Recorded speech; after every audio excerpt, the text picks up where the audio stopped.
Hello and welcome to Hot Money on Bloomberg Quint Live, India's first digital live streaming business news service. This is the show which gets you complete wrap of all the stocks that are buzzing in trade. I am Darshan Mehta. Let's welcome our experts then. Vinit Bolinjkar of Ventura Securities and Vineeta Sharma of Narnolia Financial Advisor join me on the show. Thank you to both of you for joining me on the show. Today on Hot Money, we'll discuss the non-bank PSUs, whether we'll ask our guest which is a top, it can be either top buy idea or a top sell idea, but it's a non-bank PSU stock because of late PSU stocks have been doing well. Jyothy Labs has come off significantly from the recent highs. Is it a good buy or should you wait for this? Bharti Infratel is down almost 30% from the recent highs. So we'll ask our guest what's plaguing Bharti Infratel. And FMCG has lost flavor. FMCG index itself is down almost 7% in this month itself. So, and we asked Jubilant FoodWorks now with the 15-20% cut that's come in, are valuations much more acceptable or still is it expensive? So those are the stocks that we'll discuss. But before we start Hot Money, I think that we need to discuss the PSU banks that happened today. A lot of counters like Dena Bank and all are trading up almost 20%, especially the smaller banks are trading now 20% higher, and larger banks like, a Bank of Baroda, which is trading down by almost 10% in trade. So we'll ask our guests their view, what they made of this consolidation and what's the view ahead of the PSU banking space. Vinit, I'll start with you. This consolidation that was announced overnight, what do you make of it? Is it good? Is it bad? Your personal way on this? So there are two parts to it. One is that it's bad from Bank of Baroda perspective. Yeah. Is that why should Bank of Baroda minority shareholders accept this merger? It's being thrust upon them. But if you look at it from the larger macroeconomy point of view, these you have to save the monetary system. You can't let these banks go bust. So they have been absorbed, and keeping these, I think, in keeping in mind that you're merging one bad bank with Dena Bank and Vijaya Bank, which is pretty reasonable, with Bank of Baroda. Government has tried to play a balancing act. Okay. But the Bank of Baroda stock has given the judgment that it's unfair to the shareholder, so the stock is down. Okay. So we are down to where the valuation would be more realistic. I haven't had a look to see what kind would be the exact valuation. But I guess that, the uncertainty associated with what would happen with Bank of Baroda is through. And going ahead, I think as the NPA thing gets sorted out, these banks will start inching upwards. Okay, is this more like a trust factor now that people, because of certain moves that have come in, like, the ONGC HPCL merger that happened, where, it was a raw deal that was given to the shareholders, or this bank which just suddenly came out of blue, people will not start trusting, PSUs at this point of time, because all of a sudden government can just merge any company with anything or just take out the cash from the books. Is that something that the sense that you're getting when you speak to investors? No. So there are two things to this. Is that public memory is very short, and we are always forward looking. So when it is done, you have a smack in the market, valuations are getting derated. And I think this government has been very logical in its methodology of working. Okay. So, they tried to resolve this thing, and when it has got too much, they finally got merged, right? Because the very question of these banks surviving was not there. Bank of Baroda does gain from this because it inherits the landscape, it inherits intangible assets from the relationships that these banks have built over the last period of time. So on a latent basis, it works well for the bank, but it is bad for the financials. Okay. So at this level, you would say that it's a good time to accumulate Bank of Baroda. Is it a good deal for shareholders if it's fallen this much to start accumulating? Yeah, I suggest. Okay. Vineeta, what about you? What did your team and you make of this news that came out? What did you tell your clients when they asked you what should be done? Darshan, we are very positive on the kind of merger act that the government has taken, because very beautifully it has combined Vijaya Bank and Dena Bank along with Bank of Baroda. And going forward for FY20, if we expect the merged entities ROE for FY20, that will be around 10%, which is very good. And it will call for a price to book of around 0.9 going forward, 0.9. So our target for Bank Baroda will, as a merged entity, should be trading around 160. That is our fair value calculation. No doubt today Bank Baroda has corrected, but overall, you know, it was always on a card. It's nothing like something new has come up. People were aware that a merger of banks will happen. And overall, if you see the Tier 1, the car, it will be improved. The CASA is going to improve. So overall, with Vijaya and Dena Bank combination, it's not going to hurt Bank Baroda as such. That's what we believe. We have a target of around 160. 160. So you're telling your clients to start accumulating Bank of Baroda? Yeah, definitely. And on Vijaya, Dena's already up 20%. It's reacted positively. Vijaya Bank is in the middle because it's neither you know, the largest bank, nor is it among the worst performers. What should one do with Vijaya Bank? See, basically Vijaya and Indian Bank, these are the two mid to small banks. They were which are fundamentally very attractive. You know, because the ratios, if you see in NPA or CASA or any kind of ratio, they were very positive for Vijaya and Indian Bank, and they too have been performing well. So I think Vijaya Bank, prices have not run up. So it was already a little higher on the valuation side, and Dena Bank has caught up in the recent time. But overall, we are liking Vijaya Bank also, but I think going by the overall scenario, Bank Baroda should be a buy. Okay, Bank of Baroda is something that should be accumulated at this point of time. We'll start with hot money, and the first stock or sector we want to talk about is again PSU, not the non-banking PSUs.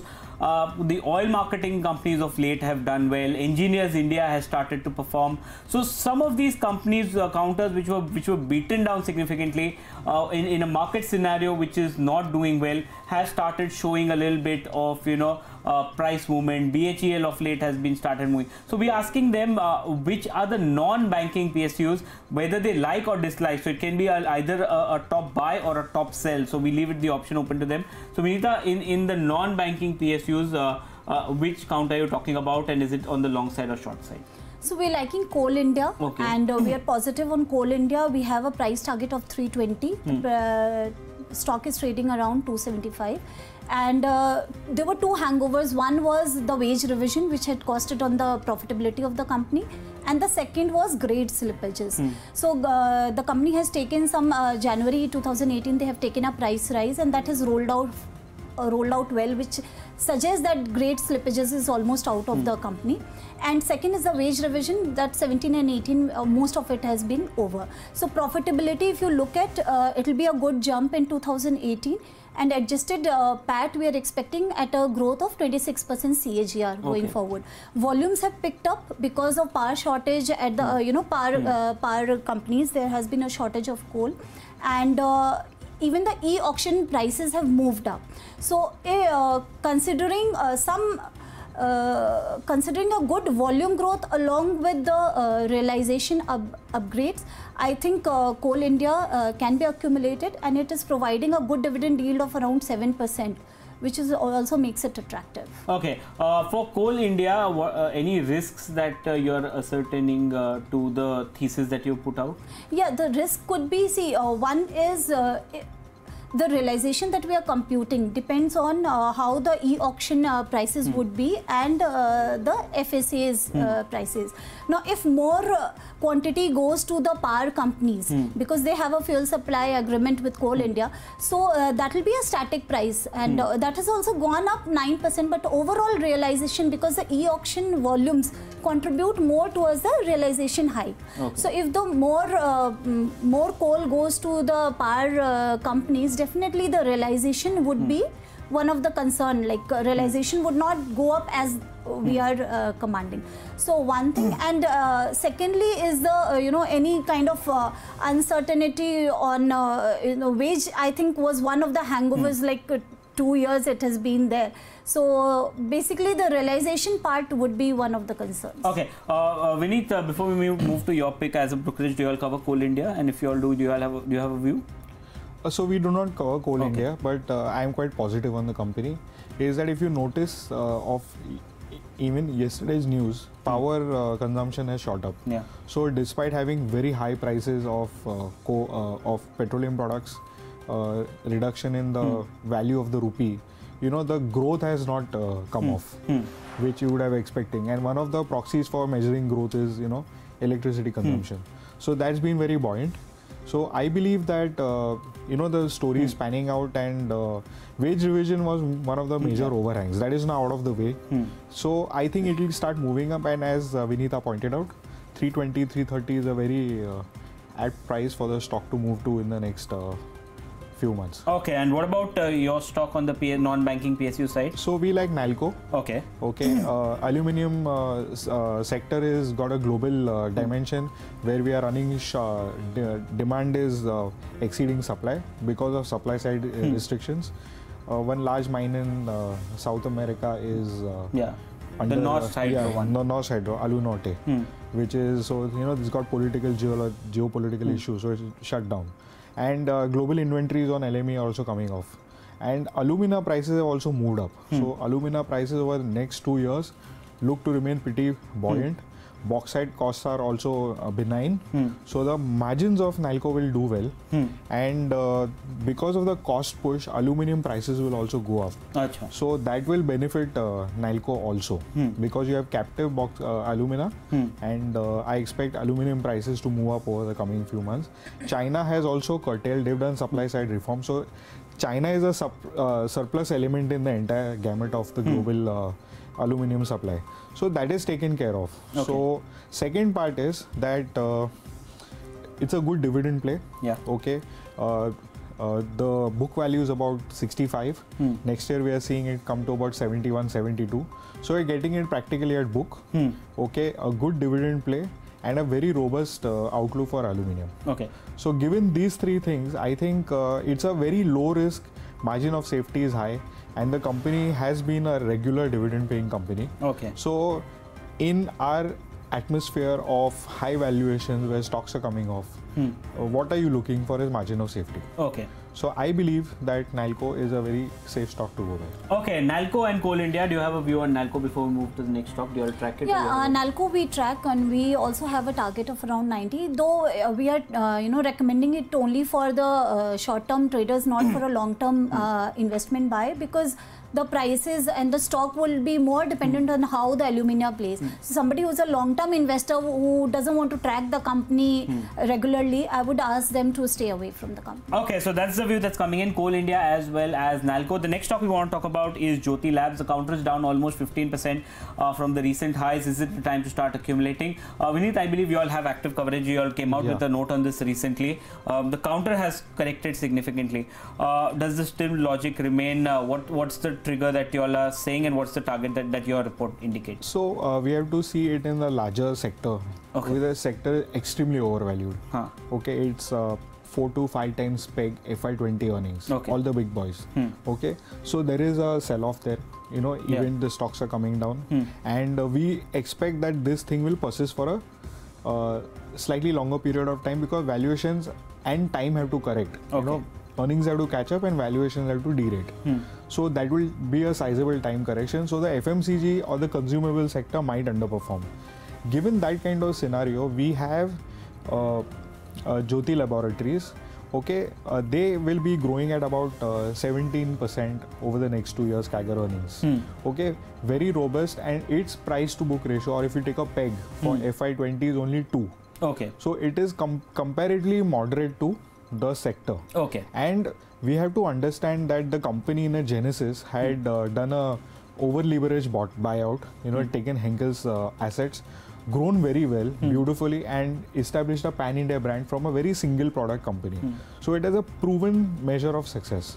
And given that, I think right now they're coming into a stage where they are looking out for acquisitions, and their loans will also dwindle down substantially. In fact, the company has cut back on dividend payout because they want to conserve cash for an acquisition. Okay. So that acquisition will definitely be value accretive. Okay, it's difficult to suggest. Okay. But typically what happens is these kind of companies buy products which would add to their distribution. So distribution is there, they get the brand, and that builds onto the PE of the acquisition. Okay. Okay. So that's a positive for me. Where it's okay. That's not been highlighted in our assumptions. Yeah. But even if you go back to the base portfolio, okay, they are number 2 and number 3, okay, with a 20-30% market share in all their product categories. They're doing a lot of innovation, and they're going to grow by leaps and bounds. Okay. So given the growth factor, innovation, surplus cash, and an acquisition on board, I think this is one of the best stocks that you can play the FMCG sector. Okay, what's the target that you all have for this counter? So it's upwards of 300. Okay, so it's 208, so another 100 rupee upside is something that you're putting, and you usually have a 2-year target. Is this also a 2-year target? Yes, it's always a 2-year target. Okay, so that's a substantial upside, probably a 50% upside that Vinit sees in Jyothy Labs. Do you all have coverage on Jyothy Labs? Yeah. Okay, so what's the rationale? Do you agree with a similar target on Jyothy Labs? See, right now we are neutral on the stock, Jyothy Lab, for 2-3 reasons.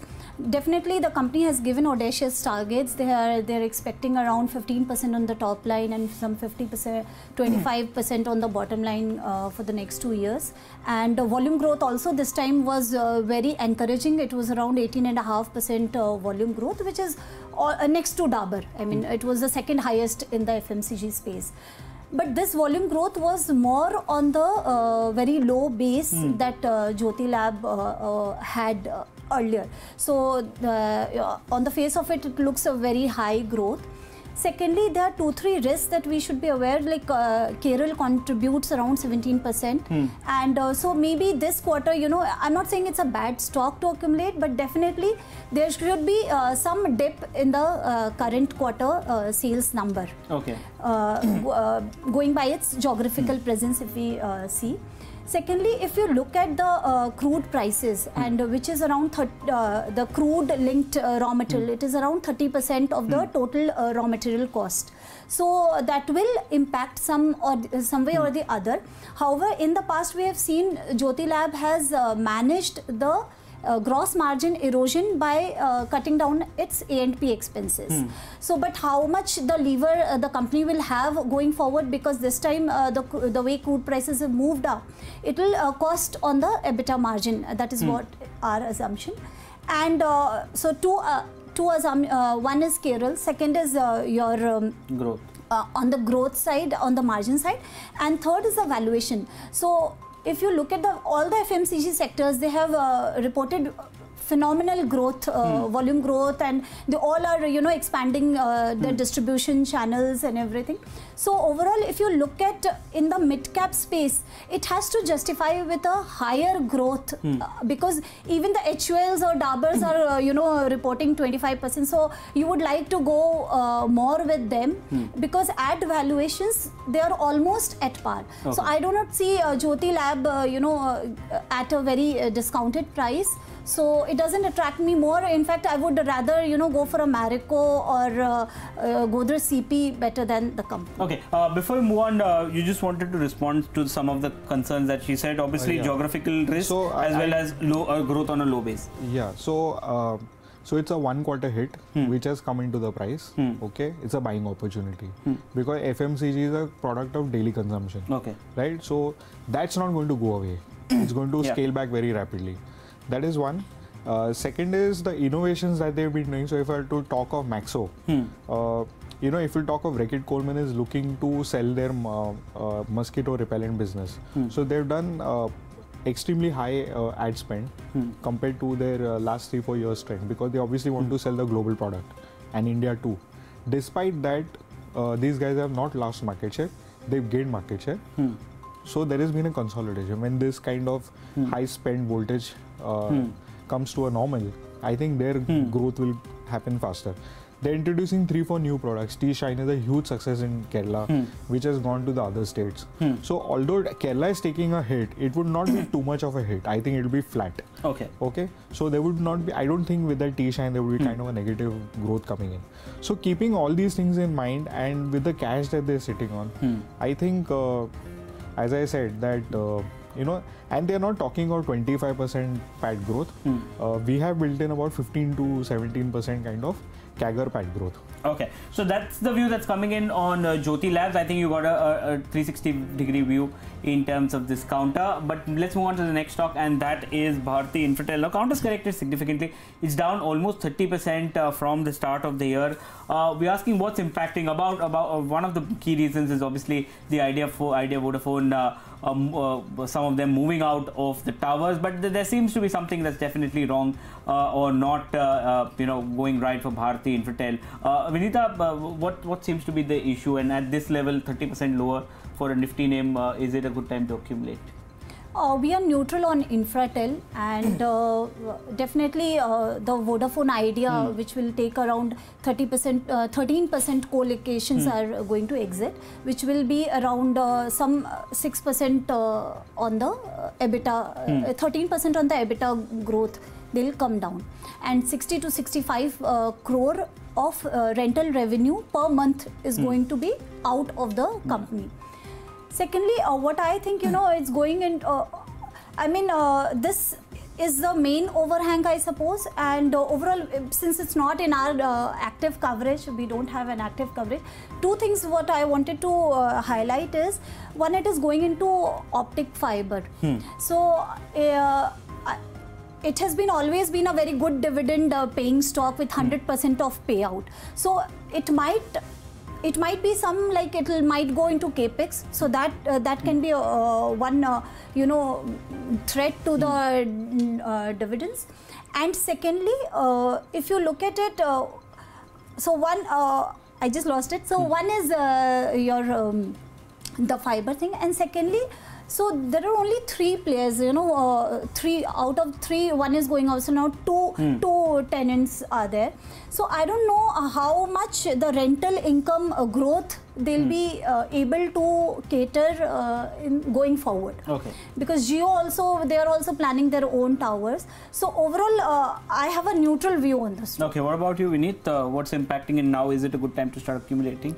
I think the 40% cut which has come in is going to be followed by a fall in the financial numbers. Okay. So we have close to 6,000 to 7,000 tenancies being given notice. That will start hitting in this queue.